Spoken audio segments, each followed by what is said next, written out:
What is fast startup in Windows 11? Fast startup strikes the perfect balance between hibernation and shutdown to help your PC start up as soon as you push that power button by not quite shutting down fully. Yes, the computer will physically be off, but fast startup saves the state of your hard drive at the moment of shutdown and brings it back to where you left it the next time you log in. That way, it doesn't have to restart the services it needs for File Explorer, Taskbar, and other system areas. To turn off fast startup, you need to either use the classic control panel or Windows Terminal command prompt, since it hasn't been added to the new Settings app yet. It's worth noting that fast startup doesn't apply to restarts. If you use the restart option in Windows 11, it will boot as if fast startup were disabled. Disable fast startup using Control Panel. To disable fast startup in Windows 11, you need to visit the classic Control Panel. Open the Start menu and search for Control Panel. Choose the top result. You should see the view below. If not, use the View By option near the top of the window and choose Category.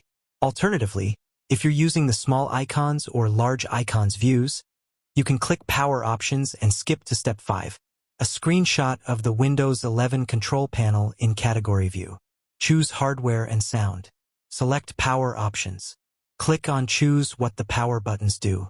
A screenshot of the Windows 11 Power Options screen. Uncheck the box at the bottom for Turn on Fast Startup. Recommended.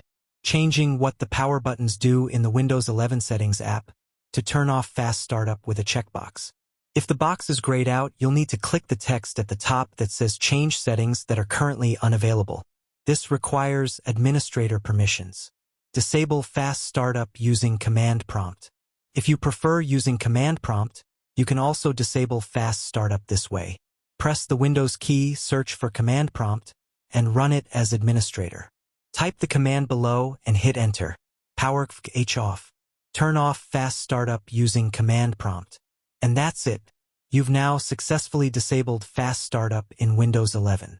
If this video helped you, make sure to hit the like button, subscribe, and turn on the bell icon so you never miss another quick Windows tip. Got questions or ran into issues? Drop a comment below. I respond to as many as I can and I'm here to help. Want more Windows 11 tutorials? Check out the links in the description for more useful guides. Thanks for watching, and I'll see you in the next one. Stay productive and take control of your PC. This should turn off Hibernate as well as Fast Startup on your device.